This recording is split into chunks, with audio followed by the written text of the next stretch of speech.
The United Kingdom is made up of the countries of England, Wales, Scotland, and Northern Ireland, which you probably already know, unless you're American.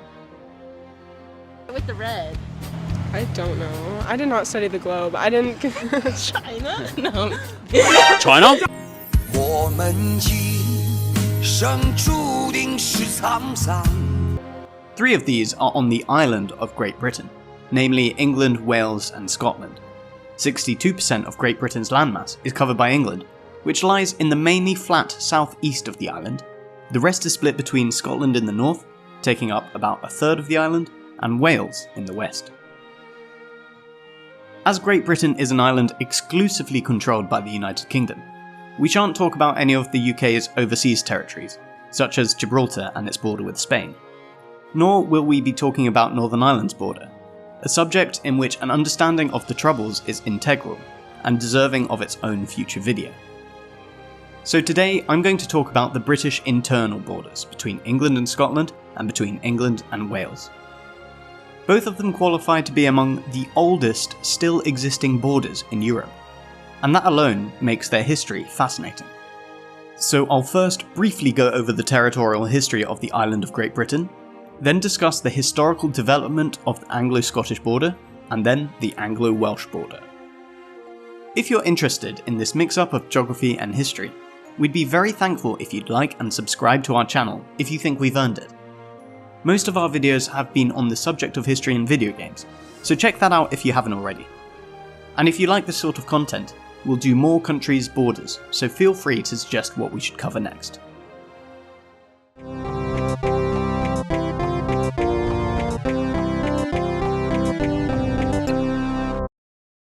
There she is! There she blows! Scotland! Scotland forever!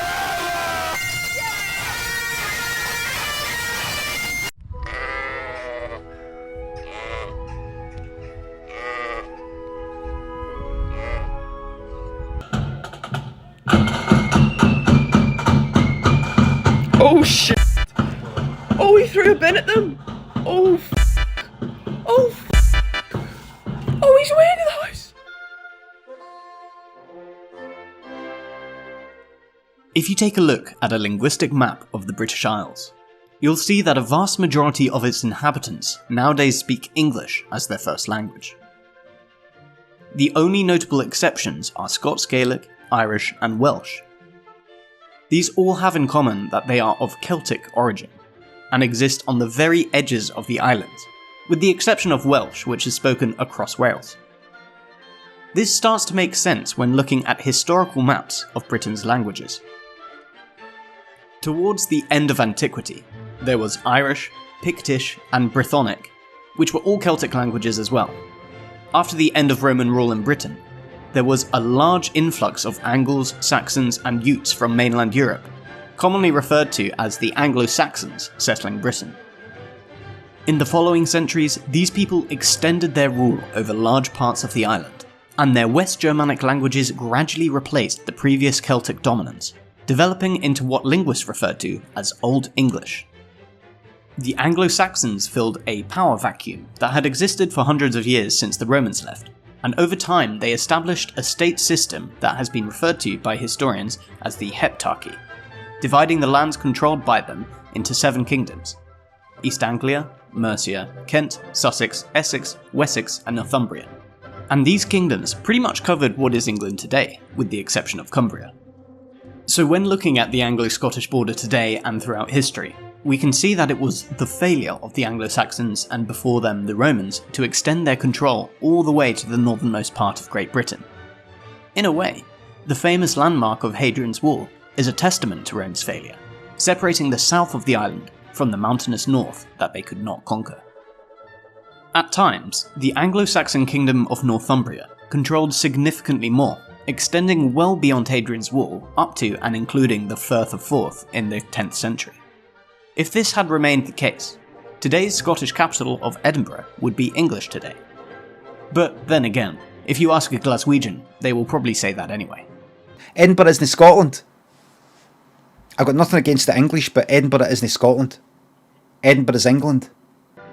However, In the early 11th century, the Scots were able to achieve a significant victory against the Anglo-Saxons at the Battle of Carham, securing the area of Lothian and the land south of it. In his book Lords of Alba, historian Ian Walker explains the situation as follows. In 1016, Malcolm, King of Alba, was in a commanding position once again. He had survived a heavy defeat at the hands of Uhtred of Northumbria at Durham in 1006.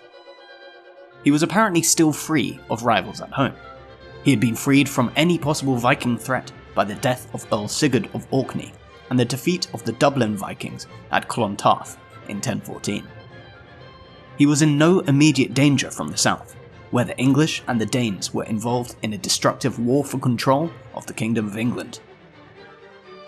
So in this very advantageous situation, the Scottish king Malcolm II was able to alter history and the Scottish border to this day. One English source, by Simeon of Durham, reports that a great battle was fought at Carham between the Scots and the English, between Uhtred, Wulfio's son, Earl of Northumbria, and Malcolm, King of Scots, the son of Kenneth. And with him, in the battle was Owain the Bald of the Britons of Strathclyde.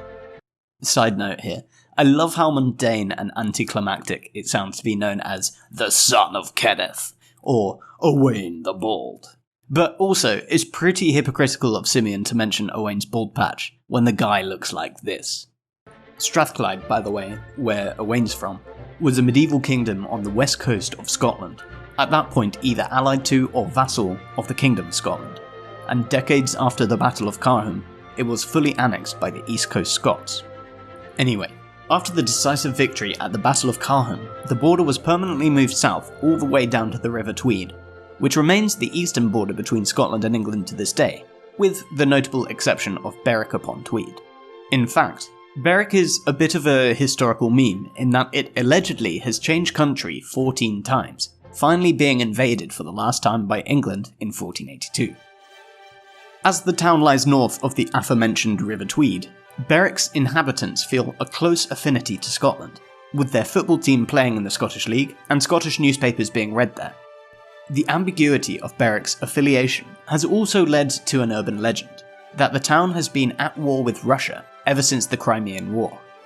This goes back to the story that in 1854, when Queen Victoria signed the declaration of war against Russia, she referred to herself as Queen of Great Britain, Ireland, Berwick upon Tweed, and the British dominions beyond the sea.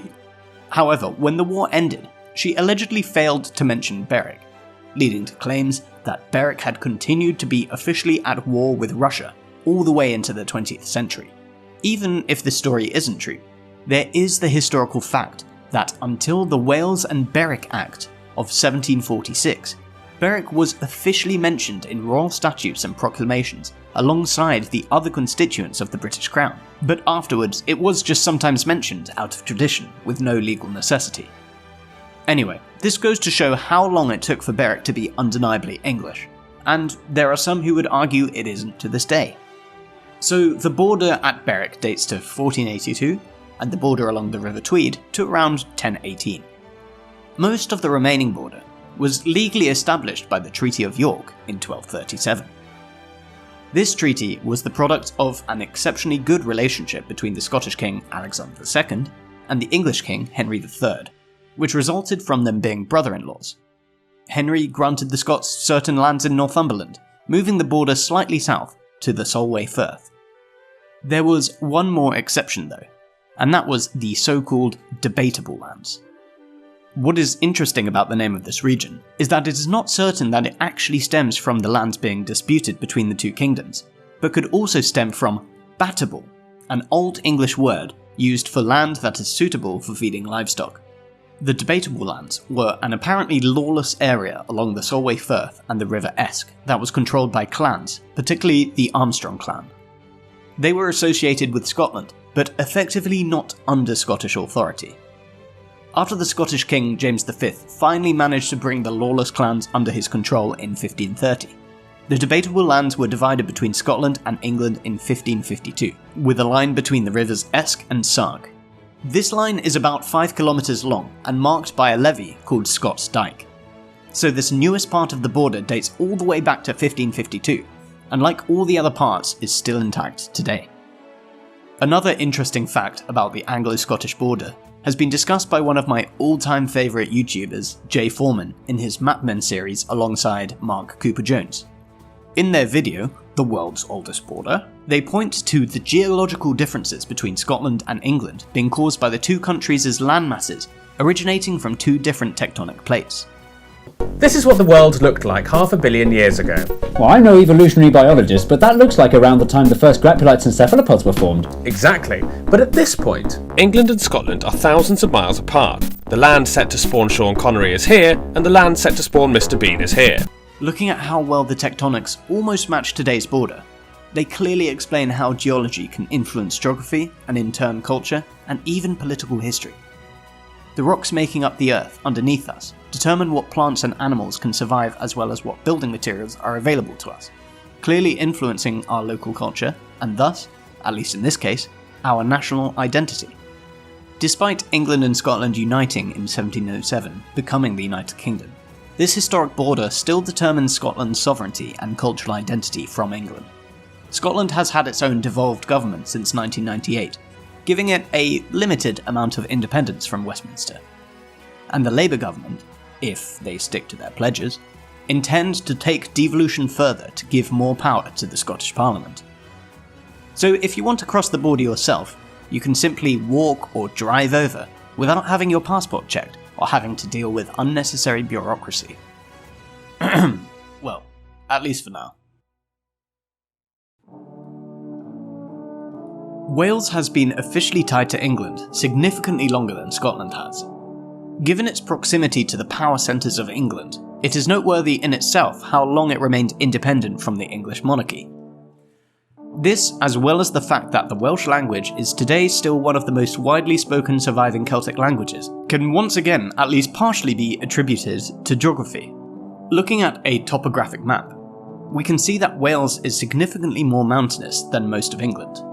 This is especially true for northern Wales, where a larger proportion of the population still speaks Welsh, which goes to show once again how geography influences culture and language. Though the Anglo-Saxon kings did not manage to subjugate their Celtic neighbours in Wales, the later Norman rulers of England eventually did.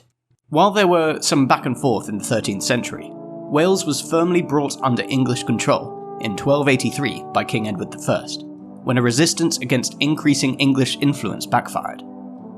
After this conquest, the Statute of Rhuddlan gave the constitutional basis for the future governance of Wales, defining the country as annexed and united to England. So it was from then on a principality separate from the Kingdom of England, but governed by the same ruler, much as it is today.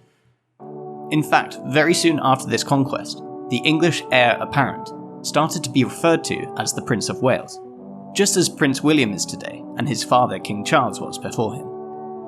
Furthermore, the fact that Wales exists as a principality and not a kingdom explains why there was never any part of the Welsh flag included on the Union Jack, unlike Scotland. I think it's a shame we can't have a badass Welsh dragon dominating the centre, like this one I found on the Vexillology subreddit. In addition, in the coming centuries, the English started pursuing a policy of English settlement and colonisation, creating new towns and evicting Welsh farmers from key areas that were then resettled by English ones. This is why nowadays, especially the urbanised south of the country, speaks more English than Welsh.